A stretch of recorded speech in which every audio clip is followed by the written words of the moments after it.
Welcome back to Vistriti education. आज का जो हमारा सेशन है शिक्षा मनोविज्ञान का एक टॉपिक है चिंतन, उसके बारे में आज हम डिस्कस करने वाले हैं। और शुरुआत करें, सबसे पहले चिंतन आखिर है क्या। तो आपको ध्यान में रखना है चिंतन का संबंध हमारा सीधा होता है संज्ञानात्मक पक्ष से। किससे संबंध होता है? संज्ञानात्मक पक्ष से। संज्ञानात्मक, यदि प्रश्न आ जाए चिंतन है संज्ञानात्मक, भावात्मक, क्रियात्मक, तो आपको ध्यान में रखना है आंसर टिक करना है। संज्ञानात्मक पक्ष से चिंतन का संबंध होता है। और चिंतन हम कहाँ करते हैं? चिंतन हम करते हैं हमारे मस्तिष्क में। वो तो क्या हो जाएगा, ये एक मानसिक क्रिया है। क्या है? मानसिक क्रिया। और चिंतन किस प्रकार होता है? तो सबसे पहले पूर्व अनुभव के आधार पर भाषा, चिन्ह, संकेत और मानसिक शक्तियों प्रत्यक्षीकरण का प्रयोग करते हुए किसी भी समस्या का यदि हम कर देते हैं समाधान, तो वह हो जाता है चिंतन। यानी कि चिंतन को हम कह सकते हैं यह एक प्रकार की मानसिक क्रिया है, संज्ञानात्मक पक्ष है। पूर्व अनुभव के आधार पर भाषा, चिन्ह, संकेत, मानसिक शक्तियों का प्रयोग करते हुए किसी समस्या को समाधान करना ही चिंतन है।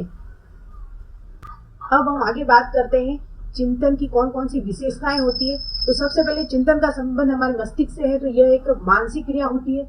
और चिंतन का जो प्रारंभ है, रीट में पहले प्रश्न पूछ लिया गया था चिंतन का प्रारंभ होगा, तो कठिनाई के प्रारंभ में 4 ऑप्शन दिए थे, जिसमें से सही आंसर क्या था? समस्या या कठिनाई यदि सामने किसी के आती है, चाहे बालक हो कोई भी हो, तो हम उसके प्रति चिंतन करना प्रारंभ कर देते हैं। यानी कि चिंतन का प्रारंभ माना जाता है समस्या या कठिनाई के प्रारंभ होने पर। और इसकी समाप्ति कहाँ पर होगी? समाप्ति कब होगी? जब उस समस्या का यदि समाधान हो जाता है तो चिंतन समाप्त हो जाता है। और कोई भी चिंतन हो वो उद्देश्य आधारित होता है, यानी उद्देश्य उसमें निहित होता है। और समायोजन, चिंतन में समायोजन अपने आप में ही निहित होता है।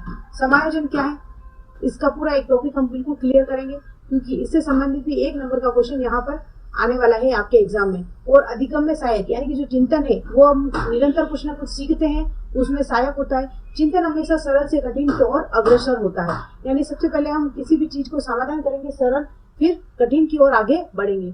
चिंतन विश्लेषण और संश्लेषण दोनों होता है। यानी कि चिंतन किसी भी क्रिया को अलग कर भी समाधान करता है, उसको एक साथ जोड़कर भी समाधान करता है। यानी विश्लेषण और संश्लेषण दोनों ही प्रकार के होते हैं। ये जो चिंतन की विशेषताएं हैं उनको हमने पूरा देख लिया है। अब हम बात करें चिंतन के प्रकार कौन कौन से होते हैं। चिंतन की परिभाषा हमने देख ली, चिंतन की विशेषताएं हमने देख ली। अब हम चिंतन के कितने प्रकारों में बांटा गया है उस पर भी चर्चा करते हैं, क्योंकि प्रश्न बनने की संभावना यहाँ से मुख्य रूप से बनती है। सबसे पहले हम बात करें चिंतन के जो प्रकार है, उसमें सबसे पहला है मूर्त या प्रत्यक्ष, मूर्त, प्रत्यक्ष या स्थूल चिंतन। अब इस प्रकार के चिंतन ये किसमें होगा? तो सबसे पहले ये एक निम्न स्तर का चिंतन होगा।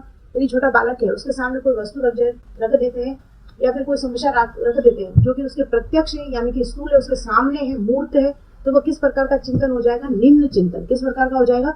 निम्न होगा सबसे पहले। और अब हम बात करें निम्न होने के साथ साथ ये कौन से बालक में पाया जाएगा? तो सबसे पहले छोटे बालक में, छोटे बालक। और ध्यान रखना है साथ ही जैसे मंद बुद्धि बालक है उनमें यह चिंतन पाया जाएगा। और ये किस पर आधारित होगा? ये उस बच्चे के सामने, यानी कि प्रत्यक्षीकरण पर आधारित होगा। प्रत्यक्षीकरण पर आधारित होगा। तो मूर्त या प्रत्यक्ष चिंतन क्या है? एक तो सबसे पहले ये निम्न स्तर का चिंतन है, छोटे बालक हो गए, मंद बुद्धि बालक हो गए, और प्रत्यक्षीकरण पर आधार पर यह चिंतन होगा। तो प्रश्न पूछ लिया जाए छोटे बालक या मंद बुद्धि बालक हो गए तो किस प्रकार का चिंतन करते हैं, तो आपको ध्यान में रखना मूर्त आ जाए, प्रत्यक्ष आ जाए, स्थूल चिंतन आ जाए, ये एक ही है सारे। अब हम बात करें अमूर्त या प्रत्यात्मक। और प्रत्यात्मक का अर्थ क्या है? विचार, किसी भी संबंधित विचार। और अमूर्त यानी कोई वस्तु आपके सामने नहीं है तो वो क्या हो जाएगी? अमूर्त हो जाएगी। ये सबसे पहले यदि कोई समस्या नहीं, वस्तु सामने नहीं है, फिर भी आप उसके बारे में चिंतन कर रहे हो, तो ये किस प्रकार का चिंतन है? उच्च प्रकार का। इसके बाद हम बात करें ये किस प्रकार के बालकों में पाया जाएगा अमूर्त चिंतन, तो आपको ध्यान में रखना है प्रतिभाशाली बालक हो गए, जिसमें किस प्रकार का चिंतन पाया जाएगा? अमूर्त चिंतन। और बड़े जो बच्चे हैं, बड़े बालक,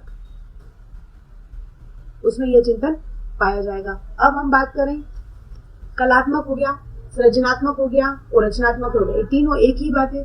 इसका संबंध क्या होगा? कोई भी समस्या का समाधान, यानी कोई नवीन रचना या नवीन कार्य कर रहा है तो वह उस प्रकार का जो चिंतन होगा वह कलात्मक, सृजनात्मक और रचनात्मक चिंतन के अंतर्गत शामिल होगा। ये किस प्रकार के लोगों में होगा? तो आपको ध्यान में रखना है कोई भी चित्रकार है तो अपनी कल्पना शक्ति से चित्रकारी करता है, दूसरा हो गया हमारा कलाकार, कोई भी प्रकार का कलाकार है, संगीतकार हो गया, उनमें किस प्रकार का चिंतन पाया जाएगा, तो कलात्मक, सृजनात्मक और रचनात्मक। और इसमें सबसे मोस्ट इंपोर्टेंट करके आप यहाँ पर प्रश्न में लिख दीजिए कि मोस्ट इंपोर्टेंट लगाकर लिखिए कि कलात्मक, सृजनात्मक, रचनात्मक चिंतन किस प्रकार का होता है, इसका जो स्वरूप होता है वह किस प्रकार का होता है, अपसारी। किस प्रकार का स्वरूप होता है, अपसारी। अब हम बात करें नेक्स्ट तार्किक चिंतन की, तो ये किस पर आधारित होगा, तर्क, वितर्क, वाद विवाद के आधार पर किया जाएगा। अब हम बात करें निर्देशित चिंतन। निर्देशित चिंतन क्या है, इस प्रकार का जो चिंतन है पूर्व में क्या होता है, निर्धारित होता है, यानी पूर्व में ही निर्देशित है, पूर्व निर्धारित होता है और लक्ष्य प्राप्ति पर यह क्या हो जाता है, समाप्त हो जाता है।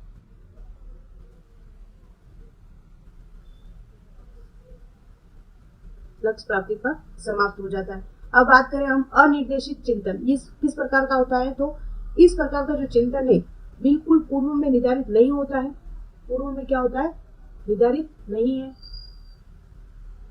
और नीति या योजना नहीं होती है, बल्कि बालक निरंतर सफलता प्राप्त करने के लिए चिंतन व मनन करता रहता है। यानी कि बालक है निरंतर सफलता प्राप्ति के लिए क्या करता है, चिंतन करता रहता है, तो वो किस प्रकार का हो जाएगा, अनिर्देशित चिंतन। अब अंतिम में जो चिंतन है परावर्तित चिंतन, यह इसका संबंध किससे होता है, तो पूर्व अनुभव एवं सूझ एवं अंतर्दृष्टि से होता है। तो ध्यान में रखना है परावर्तित चिंतन किस प्रकार का होता है, पूर्व अनुभव और अंतर्दृष्टि। यहाँ पे शब्द आया है अंतर्दृष्टि, तो आपको ध्यान में है अंतर्दृष्टि का सिद्धांत किसने दिया था, तो गेस्टाल्ट।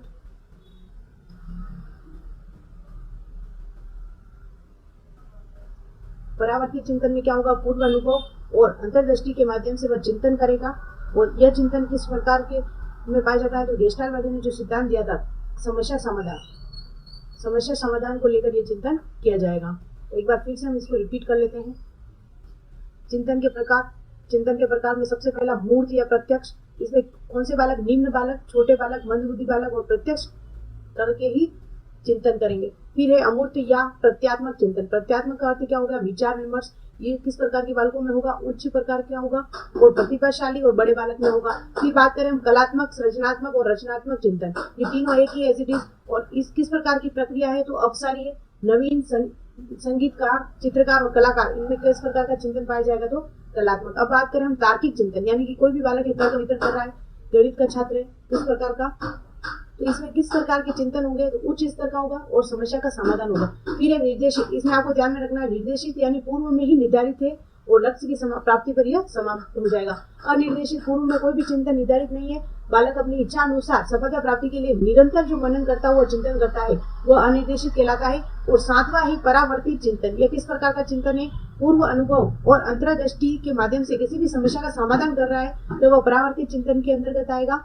चिंतन की जो प्रक्रिया है उसको हम देखते हैं। चिंतन की जो प्रक्रिया है, सबसे पहले बात करें गिलफोर्ड। गिलफोर्ड ने चिंतन की जो प्रक्रिया है उसको कितने भागों में बांटा है, 5। कौन कौन से, संज्ञान, स्मृति, अभिसारी चिंतन, अपसारी चिंतन और मूल्यांकन। इनको एक एक हम इसको समझने का प्रयास करते हैं।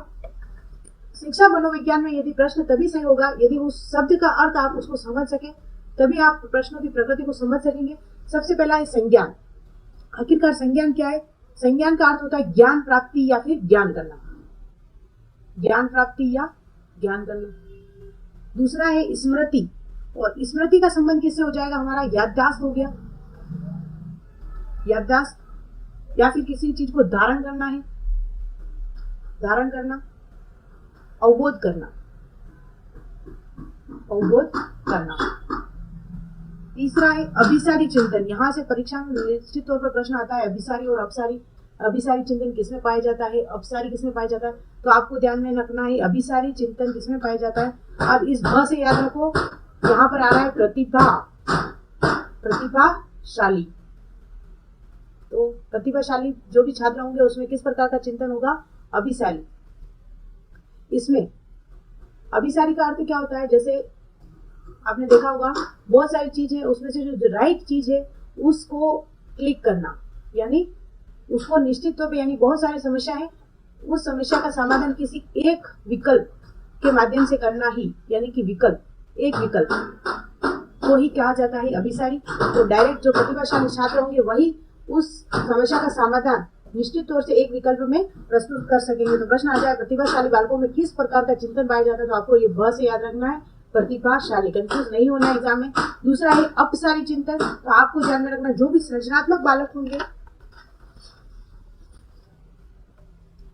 जो भी सृजनात्मक बालक होंगे उनमें किस प्रकार का चिंतन पाया जाएगा, तो वह अपसारी यानी कि वाइड एंगल, यानी कि पूरी तरह से उस चीज को समझेंगे और एक उसका नवीन समाधान प्रस्तुत करेगा। कौन? सृजनशील जो भी बालक होगा उसमें। और प्रत्येक सृजनशील बालक क्या होता है? अपने आप में प्रतिभाशाली बालक होता है। तो अपसारी चिंतन किसमें पाया जाएगा? सृजनशील बालक में। और अंतिम में कौन सा है? मूल्यांकन। मूल्यांकन क्या कहता है? इसमें विभिन्न क्रियाओं के माध्यम से अंतिम निर्णय लेना है। मूल्यांकन क्या है? निर्णय लेना। प्रश्न आ जाता है मूल्यांकन है, तो आपको ध्यान में रखना है निर्णय लेना। इसका क्रम भी पूछ सकता है। गिलफोर्ड ने जो चिंतन की प्रक्रिया बताई उनके क्रम, सही क्रम क्या है? संज्ञान, स्मृति, अभिसारी, अपसारी और मूल्यांकन। इनमें से एक 3 ऑप्शन दे देंगे, एक कोई दूसरा दे देंगे, तो आपको ध्यान में रखना है। और अपसारी और अभिसारी को तो आप बिल्कुल ही नोट करके लिखें। अभिसारी किसमें पाया जाता है? प्रतिभाशाली में। अपसारी किसमें पाया जाता है? तो सृजनशील जो भी बालक है। अब हम देखते हैं, सबसे पहले हमने चिंतन की जो परिभाषाएं है वो देख ली, चिंतन किसे कहते हैं, फिर उसकी हमने विशेषताएं देखी, उसके बाद हमने इसके प्रकार देखे, और उसके बाद इसकी हमने देखी है प्रक्रिया, और अंतिम में देखते हैं हम इसको प्रभावित करने वाले कारक कौन कौन से हैं, जिससे हमारा चिंतन का जो टॉपिक है वो पूरा क्लियर हो जाएगा। अब हम देखते हैं चिंतन को प्रभावित करने वाले कौन कौन से कारक है। सबसे पहला कारण है वातावरण। और वातावरण में कौन किस प्रकार प्रभावित कर सकता है? भौगोलिक स्थिति, समाज की जो स्थिति है, सामाजिक और सांस्कृतिक रूप से किसी भी बालक के चिंतन को क्या कर सकता है? प्रभावित कर सकता है। दूसरा हो गया हमारा बालक संबंधी, यदि बालक की किस प्रकार की रुचि है, उसकी क्षमता, उसकी बुद्धि, उसमें परिपक्वता कितनी है। छोटे बालक और बड़े बालक दोनों का चिंतन का स्तर अलग अलग होगा, तो उसको प्रभावित करने वाले कारक भी अलग होंगे।